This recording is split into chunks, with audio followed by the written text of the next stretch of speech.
Amables oyentes, teleaudientes, amigos que nos siguen en nuestras redes sociales y las de Radio Libertad, Radio Tropical y demás emisoras del grupo de comunicaciones La Libertad. Bienvenidos a este breve espacio de información y de opinión para ponerlos en contacto con la realidad de lo que está ocurriendo en la vecina República del Perú. Nos acompaña hoy, viernes, en víspera de nuestras elecciones congresionales, el doctor José Oviedo, don Pepe Oviedo. Don Pepe es un amigo que trabaja en el Perú, en Lima, con el sistema de producción, evaluación, desarrollo de textos, iniciativas y trabajo parlamentario. Ese es su know-how en términos de asesoría, consultorías especializadas, etc. Con él vamos a conversar acerca de lo que está ocurriendo en el vecino país en torno a la vacancia del señor presidente de la República del Perú. Don Pepe, buenos días. Muy buenos días, don Moisés.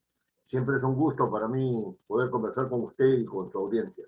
Gracias, don Pepe. Mire, anoche me acosté intranquilo con el tema de que se había producido unos hechos políticos alrededor de declarar la vacancia por incapacidad y inmoralidad, no la entiendo muy bien, del señor presidente de la República del Perú. Usted es el experto. Primero, ilústrenos acerca de qué es eso de la vacancia. Bien, en la Constitución en el Perú se establecen varias causales de vacancia, ¿no? Por ejemplo, una causal de vacancia es no convocar a elecciones municipales, regionales, generales, etc. Otra causal de vacancia es que el presidente de la República salga del territorio nacional sin autorización o que regrese fuera del plazo que se le ha establecido, etcétera, etcétera. Y hay otra causal de vacancia, que es la causal de vacancia por incapacidad moral del presidente, que es la que ahorita se está utilizando para plantear, ¿no es cierto?, diversas acciones por parte del Parlamento Nacional.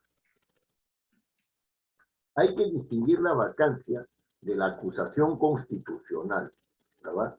El presidente de la República puede ser acusado constitucionalmente y de hecho tiene una acusación constitucional y hasta dos acusaciones constitucionales en la subcomisión de acusaciones del Congreso, una de ellas grave, si se llegara a comprobar, que es por traición a la patria, ¿no? Por traición a la patria. Ajá. Muy bien, pero vayamos a la vacancia que es de su interés, ¿no es cierto? Sí, es lo que aparece hoy en los medios y en las redes sociales, ¿verdad? La vacancia del presidente del Perú y su trámite. Entonces, eso es lo que... Exacto, exacto. La vacancia presidencial ya fue presentada contra este presidente y fue desestimada por el Congreso. La primera vez. Esta vacancia presidencial de la cual vamos a hablar hoy día es una vacancia presidencial que se ha planteado por segunda vez. ¿Cuál es la diferencia entre la primera y la segunda? La primera fue planteada por una persona en representación de su grupo político, ¿no? En cambio, esta segunda vez es multipartidaria. ¿Ya? Esta moción de vacancia. Es una moción de vacancia que tiene como fundamento unas 30 páginas, ¿no? Y en ella se consideran todos los actos del presidente que son considerados inmorales. ¿Qué significa que haya inmoralidad en el actuar del presidente de la República? En primer lugar, puede considerarse, hay un debate, quienes tienen la tendencia de defender al gobierno, acuden a un criterio histórico, que la incapacidad moral que ha sido, digamos, planteada desde los inicios de la República, ¿no? aludía a una incapacidad mental. Por lo tanto, desde el punto de vista de la interpretación histórica, la incapacidad moral, como está planteada en la actual Constitución, que es de 1993, ¿no?, tiene que ser interpretada en el sentido de incapacidad moral, ¿no es cierto?, mental. Y como el presidente de la República no tiene una incapacidad mental, ¿no es cierto?, y no se le puede probar incapacidad mental porque no la tiene, ¿no?, en consecuencia no procede la vacancia. Ahora, desde el otro punto de vista, dicen que la incapacidad moral está en relación con aquellos actos del presidente que sin necesariamente ser delitos afectan la dignidad del ejercicio del cargo. Entonces, ¿qué ha pasado con el presidente? ¿Qué se considera? ¿Qué se considera? ¿No es cierto? ¿Qué actos se consideran inmorales para que el presidente sea vacado? El primer acto es haber engañado a la voluntad popular. Muchas de las promesas que se han dado en campaña no están siendo ni siquiera planteadas, ¿no es cierto?, en cuanto a su viabilización. En segundo lugar, el presidente de la República ha prometido territorio públicamente en una entrevista con un medio de comunicación internacional y como presidente de la República. O sea, no era una entrevista individual, ¿no es cierto? Personal. En tercer lugar, el presidente tiene un doble discurso, ¿no? Dice unas cosas en un lugar y las mismas cosas las desdice en otro. Desdice a sus ministros, etc. En cuarto lugar, el presidente de la República tiene un tema relacionado con el nombramiento de los ministros, no con el hecho de nombrarlos, que es su competencia a propuesta del presidente del Consejo de Ministros, propuesta que el presidente del Consejo de Ministros muchas veces ha desconocido. El presidente del Consejo de Ministros en muchos casos ha dicho, yo no conozco al ministro tal, no conozco al ministro tal, eso lo determinó el presidente. La Constitución dice que esa propuesta del presidente del Consejo de Ministros, que el presidente de la República acepta o no acepta la propuesta. Es decir, porque el presidente del Consejo de Ministros viene siendo el jefe de gobierno en este caso. No sé si me entiendo bien. Pero no el jefe de gobierno en el sentido parlamentario del término, de los regímenes parlamentarios.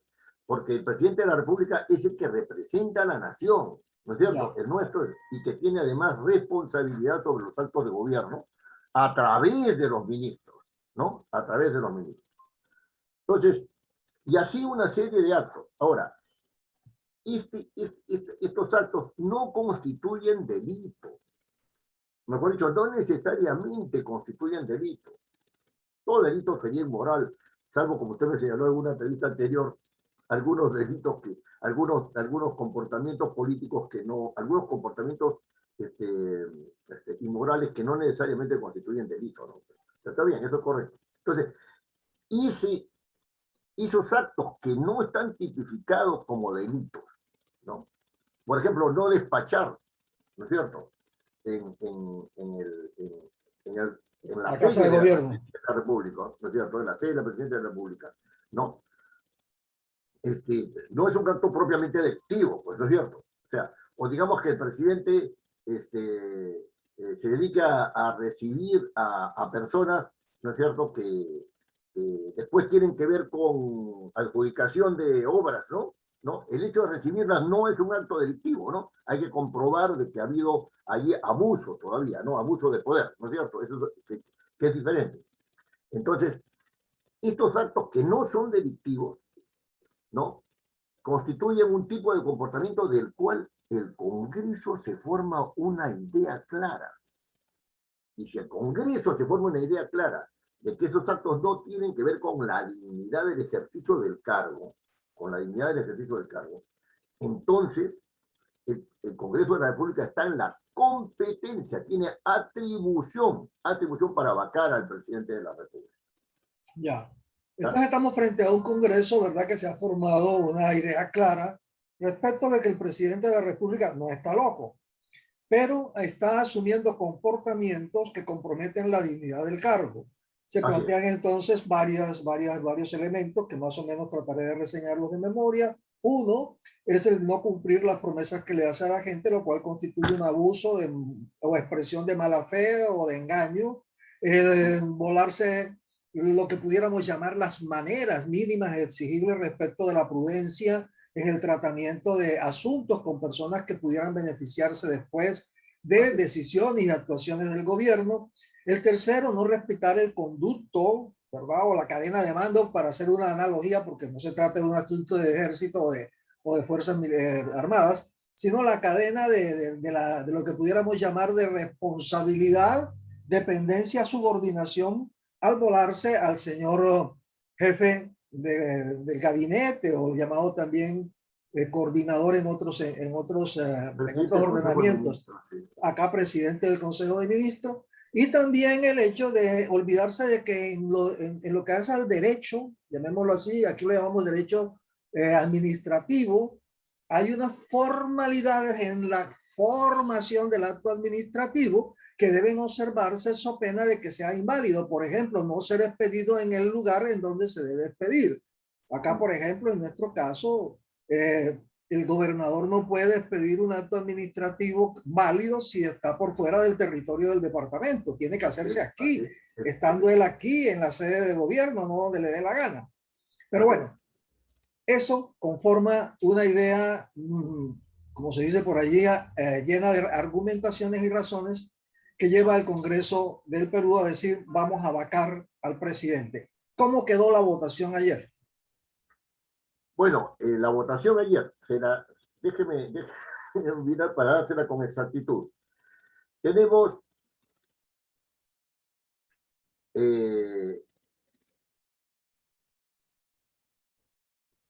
que la votación ayer no se dio. ¿No? ¿Qué pasó?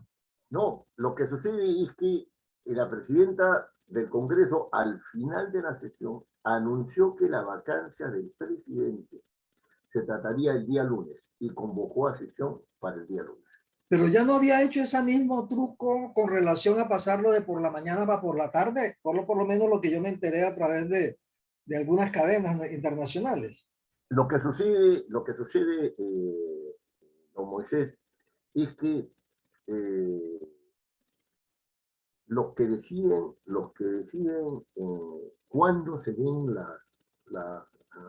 digamos, las diversas iniciativas en el Parlamento son los grupos parlamentarios y específicamente los voceros de los grupos parlamentarios. En el Perú tenemos 10. La presidenta no puede haber actuado sin haber consultado a los grupos parlamentarios. Y si los grupos parlamentarios han decidido que se vea el lunes es por alguna razón política. Fíjense, se dice sotoboche, o sea, off the record, ¿no? Sí, sí, sí, Se ahí en dice, la calle, Radio Bemba le decimos acá. sí, y se dice que van a salir algunas noticias que implican directamente al presidente. Y esas noticias saldrían el fin de semana. Ya. ¿Sabe que se me ¿Ya? olvidó una cosa relacionada y que es lo que a mí acá Y, en la cocina y desde otro país que no debiera meterme en esto, sí me resulta particularmente escandaloso, ¿verdad? Y es el haber ido a una cadena internacional que lo entrevistaba como presidente de la República y así es, plantear sí, la sí. cesión de territorio en favor Sí. de Eso Bolivia. es lo más grave, ¿eh? Y sabe que me Eso, recordaba nuestra pelea hace 90 años, en este mes, precisamente hace 90 años, entre Colombia y Perú por el tema del trapecio amazónico. así es, Eso, así eso es. nos llevó a Sí, una sí, guerra a los dos. sí, sí, sí, sí, sí. Un tío mío peleó en esa guerra. Sí, Sí, bueno. sí, sí, sí. Sí, y muy arrepentido de haberla peleado, porque matar a una persona le causó un problemón, pero personal, pero terrible, que le duró hasta viejo. Ya. Las Pero guerras no son bueno, buenas, solamente son buenas para los que los miran de lejos y no están metidos en ellas. sí, sí. Sí, sí. Bueno, pero volvamos entonces al tema. ¿Qué viene entonces para el día lunes? Si es que Mire, algo pasa en estos sí, momentos, el fin de semana en el Perú en materia de comunicación y de exposición pública de pruebas. sí. Mire, el día lunes,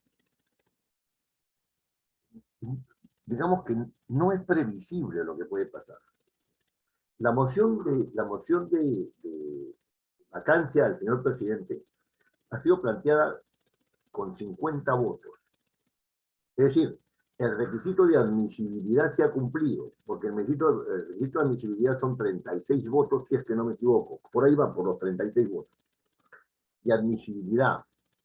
Pero la admisión a debate es otra cosa. O sea, yo para presentarla tengo que tener esos 36 votos. Para presentarla, 36 votos.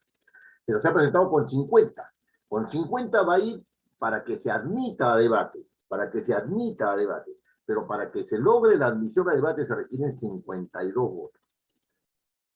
¿Ya? El vocero, el que lleve liderazgo de esta moción, el que lleve liderazgo de esta moción, es el almirante Montoya, un exmarino, ¿no? Un exmarino, el contraalmirante Montoya. Y a él ha dicho que esos dos votos se van a conseguir. O sea, ¿qué es lo que se está buscando con esos 52 votos? Se está buscando traer al presidente de la República. Traerlo. Es decir, venga usted y explíquenos todo esto de acá, por lo cual nosotros estamos buscando su vacancia. Si usted nos da explicaciones adecuadas, no hay problema. Si nos da explicaciones inadecuadas, lo vacamos. Lo que se está logrando es eso. No tienen los 87 votos para vacarlo. No tienen. Después del debate, se va a la votación para ver si procede la vacancia. Tienen que conseguir 87 votos. No los tienen. Entonces, respecto de la primera moción, que no pudieron ni siquiera admitirla a debate, viene esta segunda moción donde dicen vamos a conseguir la admisión a debate para que el presidente esté acá. Fíjense, lo que va a suceder no es previsible. Bueno, es previsible en varios escenarios, Si usted tiene en cuenta la votación, para dar la cuestión de confianza,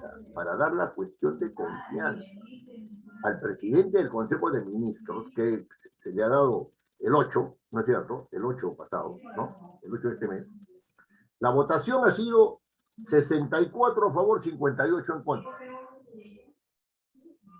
64 a favor, 58 en contra. Es nada la diferencia.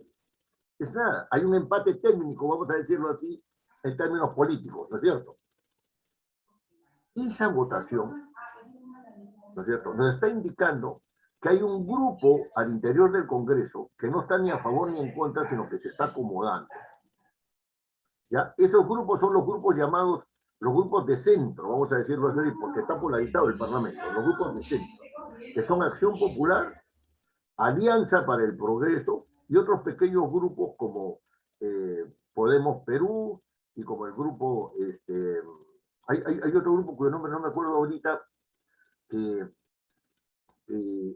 tiene 5 miembros también y que no se sabe exactamente cómo se van a inclinar. No se sabe exactamente cómo se van a inclinar. Entonces, si miramos la votación de respaldo al presidente del Consejo de Ministros, es posible que la censura, ¿no es cierto?, perdón, que la vacancia no se apruebe. Pero sí lo van a traer al presidente, están procurando, mejor dicho, traerlo al presidente para que dé explicaciones. El otro escenario es que el presidente, habiéndose admitido el debate de la moción de vacancia, el presidente no quiera ir. ¿No es cierto? Si el presidente no quiere ir, lo más probable es que ahí sí se consigan los votos. Porque ya ese sería un escándalo que se desacate, ¿no es cierto?, un paso, ¿no es cierto?, requerido constitucionalmente por el Congreso. Es muy posible que se alcance los 87 votos. No lo aseguro, es muy posible.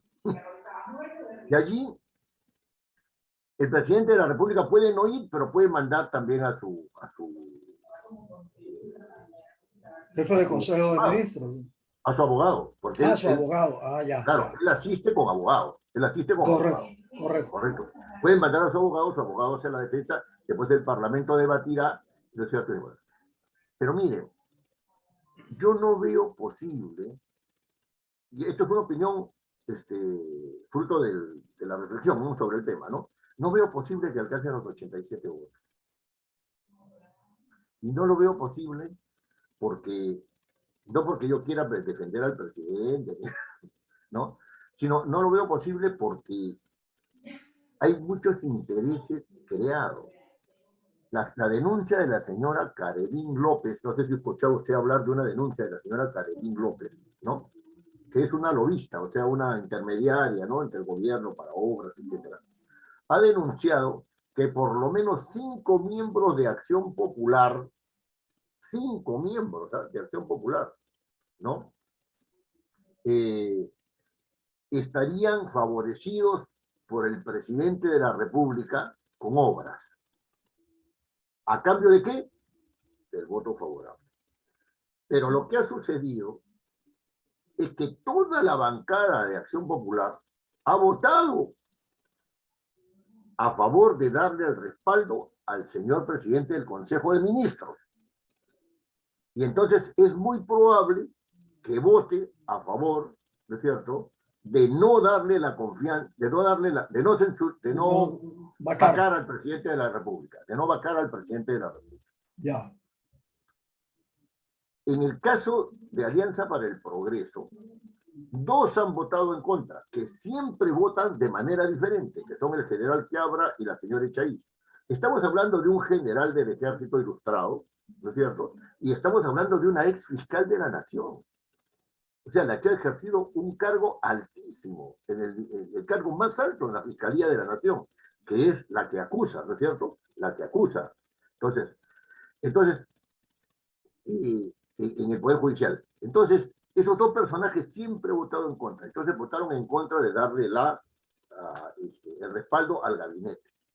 Todos los demás se plegaron o votaron en abstención. Ya. 2 votaron en abstención. Que es lo mismo, pues, ¿no? O sea, sí, claro. a la larga va a favorecer al que tiene mayor. A la larga es, hablamos después. Exacto, ¿no? Eso es muy común en el ejercicio parlamentario. Mire, estos 2 grupos son 2 grupos fundamentales. La única forma de que Acción Popular vote a favor del gobierno, perdón, a favor de la vacancia, es que haya una presión popular tan fuerte que ellos digan, ¿saben qué? Un ratito. Nos alineamos. Ya. Y en el otro caso, en el caso de Alianza para el Progreso, ¿no? Alianza para el Progreso es un grupo muy gaseoso, gelatinoso. No, muy melifluo. Por muy eso. Melifluo. Sí. Cobardón. Muy melifluo. Entonces no se sabe qué esperar. No, su líder puede salir una cosa y en la orden, su líder me refiero al señor Acuña, ¿no? Sí, claro, el jefe. Que no es parlamentario. El vocero de y ellos pueden hacer otra. Más aún, ahorita están divididos. Tienen 2 que se dan abstención, 2 que se van en contra y todos los demás que se van en otro sentido. O sea, esa es una cosa que no se puede hacer. Entonces, mi punto de vista es que el día lunes se va a admitir la vacancia porque van a negociar para los 52 votos, 53, 54. Yo creo que eso sí lo pueden conseguir, ¿no? Sí, de llevar al presidente al recinto.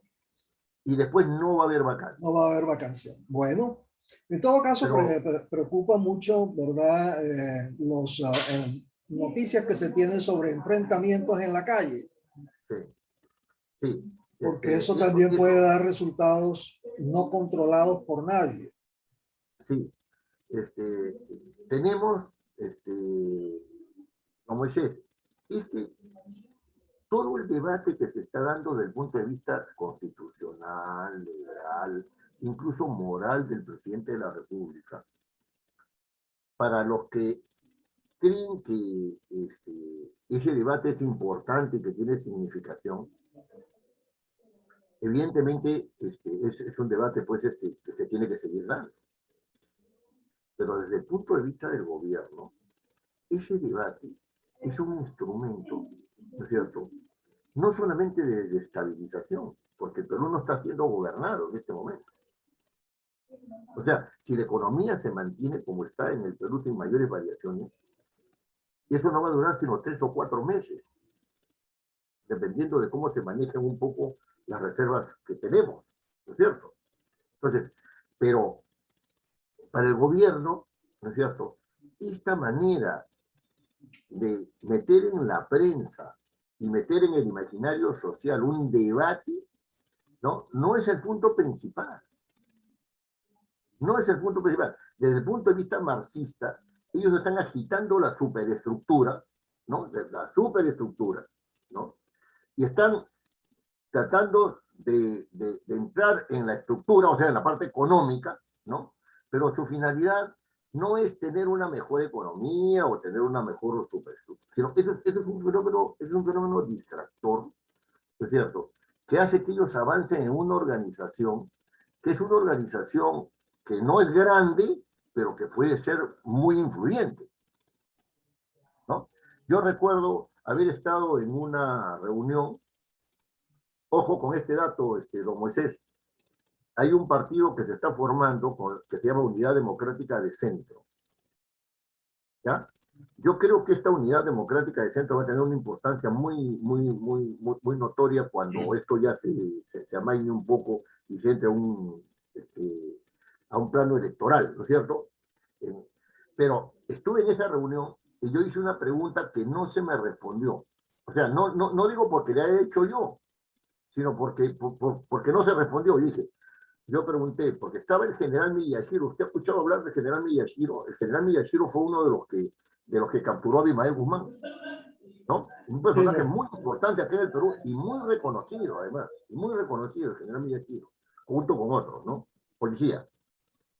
Entonces, yo pregunté si se tenían noticias de grupos armados a favor o en contra del gobierno. Y no me respondieron, ni siquiera enunciaron la pregunta. Y a ese respecto, yo tengo que decir lo siguiente, ya de mi propia indagación, ¿no? De mi propia indagación. Primero, en la manifestación que hubo el domingo pasado, ¿no? El 5, 5 de sábado, creo. Sí, el 5, ¿no? La movilización desplazó a un grupo de defensores del gobierno que estaban en la Plaza San Martín, defendiendo la Plaza San Martín como si fuera su reducto, ¿no? Como si fuera un reducto del gobierno, un reducto de la izquierda. Entonces fueron desplazados por unos 30.000 manifestantes, ¿no? Entonces, allí se produjo un fenómeno muy interesante. La policía estaba en medio, pero su defensa era de los del gobierno. No era una defensa de los movilizados, sino de defensa de los del gobierno. Este dato a mí me resultó muy interesante, ¿no? Es decir, con los escudos puestos de cara a los manifestantes contra el gobierno. Exacto. Eso en el lenguaje corporal del tema de armas y militar tiene su sentido. Ajá. Clarísimo, ¿no? Quiere decir, el escudo te define quién es el atacante y quién es el atacado, la víctima y el victimario. Exactamente. Muy buena precisión. En segundo lugar,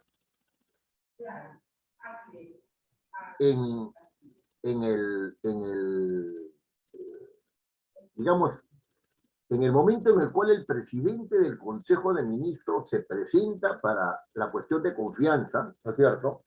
El día 8, en el frontis del Palacio Legislativo había dos grupos claramente determinados. Los que estaban a favor y los que estaban en contra. Pero era clarísimo, ¿no es cierto? Era clarísimo. Entonces, en la calle tenemos a dos grupos. Pero además, un hecho muy interesante en la movilización es que la organización de los 40.000 que han estado ahí tenía una fuerza de choque organizada. O sea, no es que salieron a la calle ingenuamente, sino que dijeron, estos nos van a provocar, y tenían una fuerza de choque organizada. Pero esa fuerza de choque organizada no fue organizada por el sindicato tal, por el otro lado. No, no, no, era organizada por ex militares de las Fuerzas Armadas que habían peleado contra el terrorismo. Le hablo de dos. Existe el Comando Arica y existe el Comando Azul. Uno es del Ejército y otro es de la FAP. Bueno, ex militares del Ejército y ex militares de la FAP. Los del Comando Arica, junto con un grupo de apristas, ¿no? Ya los del Comando Arica han dicho que ellos no son apristas, ¿no? O sea, que ellos no son apristas. Entraron a la Plaza de Armas. Lograron entrar a la Plaza de Armas. Ya hay un chat que ha sido silenciado, no sé por quién, donde los del Comando Arica dicen: nosotros saludamos al señor del Castillo no porque seamos apristas, sino porque recibimos el apoyo para entrar en esa plaza. Eso es lógica militar. Sí, lógico. Es Esa es lógica entendible, militar. Esa no es una lógica de civil, esa es lógica militar. es entendible Entonces, que estemos tanto en Colombia, en Perú, en Chile, y antes en Bolivia, y antes en Brasil, y antes en Venezuela, ¿verdad? Con una militarización de la protesta civil que debe preocuparnos. Es claro, el tema de las famosas milicias, que en otros, paramilitares, ¿no? sí, paramilitares, que en otros estadios llamamos colectivos, qué sé yo, pero cuya elemento realmente reprochable no es el uso de la táctica y la estrategia militar, que eso, pues digamos, se puede civilizar, pero la Claro, posesión de armas sí definitivamente no se puede claro, aceptar. porque nadie está ingenuo de pensar, como bien usted lo ha señalado, de que si se llama colectivo Arica y se llama colectivo Azul, salen sin armas, pero no son militares, están pensando en por lo menos tenerlas o usarlas, ¿no es cierto? Por lo menos, Bueno, para hacer hay eso. cosas de cosas, ¿no? Hay casos de casos en el sentido de que, bueno, uno puede trabajar con ese tipo de estructuras para potenciar la capacidad de resistencia no armada, Así es, inclusive para crear hechos, llamémoslo así, reprochables por parte de, en este caso, la fuerza pública. Eso claro, no es nuevo, pero la posesión de armas, cualquiera que sea naturaleza, porque es que ahora han hecho una distinción entre armas no letales y armas letales para hablar de unas armas y que ya ni me acuerdo cómo se llama, pero que sí, sí, tienen sí. esa capacidad de que se parecen a las otras y producen daño también. Sí, producen Entonces, daño, pero no de muerte, digamos, no de no muerte, sí. letal. Entonces dice Claro, uno, oye, ojo, ¿qué estamos sí, pero haciendo? sí, a eso le quiero añadir yo la otra parte, porque estamos hablando, digamos, del hecho de que hay una organización paramilitar, digamos, en contra del gobierno, ¿no?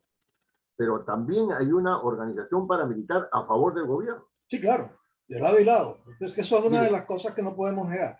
claro, pero esto no es resultado de una elucubración. Esto, el árabe, muy unido, muy cercano a Sendero Luminoso, muy cercano a Sendero Luminoso, ¿no? Anunció que si el presidente Castillo no salía elegido presidente de la República, y se iba a movilizar en armas. Lo dijo con toda claridad.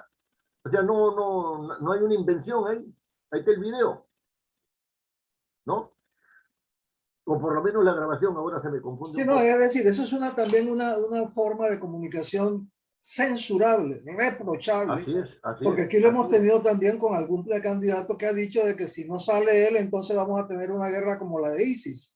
Y uno dice, oye, ven acá, ¿qué es lo que están diciendo? Sí, así ¿Qué es, es lo que así estás es. diciendo? De que si la democracia por los votos y por las instituciones no te favorece, entonces te vas a levantar en armas o vas a propiciar que otros se levanten en armas, volviendo a reeditar la historia de los años 70. Por Dios, ¿de qué estamos hablando? ¿De qué hemos Claro. aprendido en estos 50 años? Yo, efectivamente, ahí en ese tipo de actitudes, evidentemente hay un problema de inmadurez política. O sea, no se ha visto la historia y por lo tanto no se sabe a dónde van a llegar. No van a llegar a ningún lado con este asunto. Pero bueno, pero lo que les voy a decir es una cosa que a mí me parece que no digo que explica, sí, explica, pero no justifica. Este, aquí la sociedad en general, no solamente la peruana, ha cometido errores graves. Fíjese, nosotros hemos tenido una guerrilla por los años 60 y tantos, 64, 65, que es la famosa guerrilla de Puerto Maldonado, donde murió este poeta Javier Heró, ¿no? Y estuvo, lo nombro ahí porque era el más conocido, digamos, ¿no? Y estaba de la Puente, etc. El canciller Béjar fue parte de ese grupo, ¿no? Después hemos tenido la revolución de Velasco, ¿no? Después hemos tenido ¿Sabe ascendieron una los cosa que colores. ese sí me gustó a mí, ¿sabe? ¿Perdón? Ese sí me gustó a mí. Ah, sí. No, no, tipo, Por la no, no, propuesta no, no. educativa, la propuesta educativa Es integracionista del general Velasco Alvarado era muy interesante. A mí me no, gustaba. no, no. Y es que podemos hablar un día sobre eso, Un don día José, después pero para sacamos un rato continuar para nomás. hablar de eso. Sí, porque es muy interesante. Desde el Sí, punto de sí, vista del sí. análisis político, es muy interesante ese gobierno. Bueno, y después tenemos la guerra con Sendero Luminoso, ¿no? Que en realidad es un grupo terrorista. Y el punto es el siguiente. O sea, el punto es el siguiente. Como señalaba el general Miyashiro, nosotros les hemos ganado la guerra militar, pero no la guerra ideológica, ¿no? Entonces, ese asunto ha sido capital. Y por otro lado, la derecha ha cometido un error gravísimo desde mi punto de vista. Yo desde joven pensaba eso. ¿Eh? Si hay un problema con la distribución de las rentas, ¿no es cierto?, de las utilidades que tienen las empresas, ¿no? Si hay un problema con los sueldos, si no hay un problema, si hay un problema serio, por lo cual no se superan los niveles de pobreza, si hay un problema serio con problemas de carácter educativo, ¿no? ¿Por qué los grupos empresariales se han dedicado al tema de la rentabilidad y a dar una limosna, ¿no es cierto?, dar una limosna de sus utilidades para poner una escuelita, para poner el otro acá, el otro allá, y con eso se han dado por satisfechos. O sea, ¿por qué, por ejemplo, el señor Ollanta Humala, cuando hubo el lío de Conga, le explico en qué consistió esto, ¿no? O sea, hay unas mineras en Cajamarca, ¿ya? Y iba a haber una inversión en una mina que se llama la mina Conga, ¿ya? ¿Y qué había pasado? Que esa mina Conga, la inversión de esa mina Conga venía precedida porque los niveles de pobreza de Cajamarca no habían mejorado. Ya había inversiones ya de varias minas allá, ¿no es cierto? No habían mejorado. Y por otro lado se querían bajar 2 lagunas más, ya se habían bajado 3 lagunas. O sea, las habían taponeado, ¿no es cierto?, de tal manera que ya no existían y ahí estaban vertiendo desechos mineros. No solamente en la cosmovisión andina de qué cosa significa una laguna, sino también en la visión del quehacer diario, el agua pues es sumamente importante. Y una laguna no se queda en sí misma, sino que filtra, crea ríos, abastece otros ríos inferiores, da posibilidades de un riego adecuado para el sistema agrícola. Es toda una cadena. Y estos señores agarraron y se pasearon encima de ellas, se tiraron 3 lagunas y después de las otras 2 también se las cayeron. Gran movilización en Conca. Da esta explicación más o menos de lo que, de lo que estuvo pasando en Cajamarca en ese entonces. El presidente Ollanta negoció o intentó negociar y el señor Gregorio Santos, que era de izquierda, agarró y le dijo, no hay negociación. Y paralizó la inversión en Conga. ¿Qué es lo importante de esto? Primero, que el presidente de la República se dejó condicionar por un gobernador regional. Pérdida de ética. Lo segundo es que en ese momento la habilidad del presidente debía haber dicho, ¿saben qué? Ahora las reglas de inversión son estas. 1, 2, 3, 4, 5, 6, 20 reglas de inversión si quiere usted, o 5, ¿no? Y todas las empresas que de ahora en adelante vengan tienen que favorecer el interés nacional y por lo tanto tienen que dejar rentabilidad para esto, para esto, para esto, incluidos todos los aspectos laborales, etcétera, etcétera. No pasó nada. Todo se redujo nada más, no se puede, no se puede.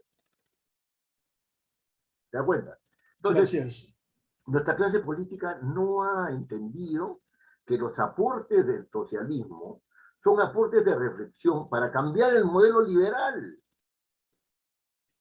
y para no tener una economía rentista como la que tenemos en el Perú, que no es una economía social de mercado, ¿no? Entonces, ahí está el problema. Y eso es lo que está en debate cuando se habla de la vacancia, ¿no es cierto? Porque rápidamente la gente dice, nos están explotando, cosa que es verdad, pues, ¿no? Y rápidamente la gente dice, los explotadores son ellos, polarizado el país. Y la derecha no hace nada por quitarle esas banderas. Banderas, una. ¿Quieren cambiar la Constitución? Bueno, nosotros la vamos a cambiar primero, porque esta Constitución ya tiene sus buenos años y hay que cambiar varias cosas. No hay una propuesta de reforma de la Constitución que sea estructural. No hay, no existe. Entonces, ¿cómo le vas a quitar esa bandera? No se la quitas, el otro sigue, nueva asamblea constituyente. Segunda cosa, el tema de salud. ¿Dónde está la reestructuración del sector salud? Evidente, no existe. Todas las postas están desabastecidas. Las postas médicas, que son la primera instancia, y por eso los hospitales Sí, están acá le llamamos puestos de abarrotados. salud. Salud. Y el otro es el tema laboral. Yo dejo para un tercer momento el de educación, que es sumamente importante. Pero, ¿por qué? Porque lo que está en juego acá, son dos modelos irreconciliables. Así se los han planteado. O sea, ellos no quieren ver cómo este modelo aporta al otro, cómo este modelo tiene que dejar de lado ciertas cosas. No quieren eso. Y nosotros somos anticomunistas, nosotros somos antiliberales. Y así no hay construcción. Bueno, Entonces, ahora usted se explica por qué, cierto. y ahora usted se explica por qué, ¿no es cierto? El juego está dado por quienes quieren un país socialista, descartando toda lo que es inversión privada, etcétera, todos los aportes del liberalismo, que no son muchos, pero tampoco dejan de ser importantes, ¿no? Porque el liberalismo tiene cosas bien perversas, ¿no? Entonces, y tampoco los liberales quieren ver que el socialismo da motivo a una reflexión seria sobre el quehacer social de la economía, ¿no? ¿No hay?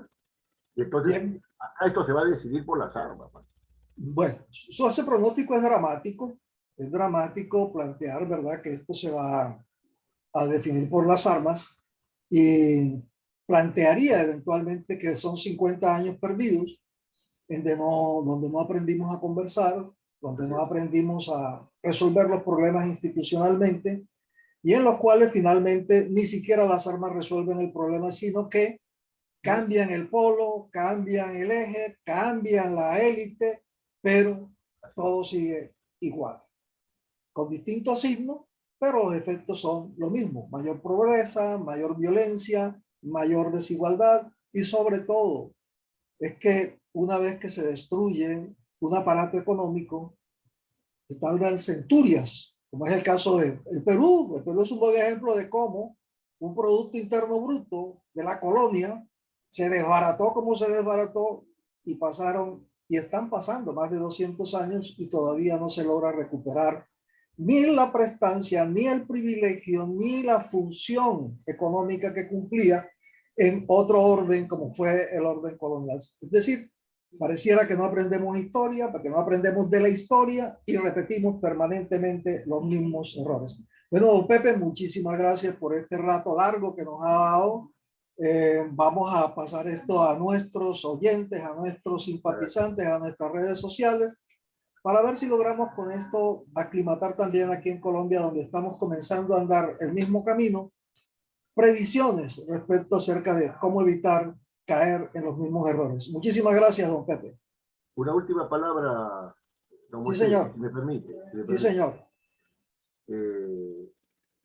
Mire, la única diferencia que hay entre los gobiernos de este corte, digamos, socialista del siglo XXI, ¿no? En América Latina, es que en el Perú no han logrado establecer una asamblea, no se ha logrado establecer una asamblea constituyente. Ese es un punto central. El otro punto es que hay una responsabilidad de los actores políticos que vienen después, el post. ¿Qué sucede? Vamos a suponer que se vaya a Castillo, que caiga el gobierno. ¿Qué viene después? ¿No? O sea, esos que gritan que se vayan todos, ¿no es cierto? Deberían preguntarse para que venga quién, ¿no? Para que venga quién, ¿no? Y Sí. felizmente en el Perú tenemos una tradición donde ya miramos con cierto horizonte en algunos lugares, como horizonte político, ¿no? En algunos lugares las posibilidades que podrían venir después. Sí, eso es lo que llamamos aquí en la costa Caribe, quítate tú para ponerme yo. Bueno, muchísimas gracias. Gracias, don Pepe, muy amable.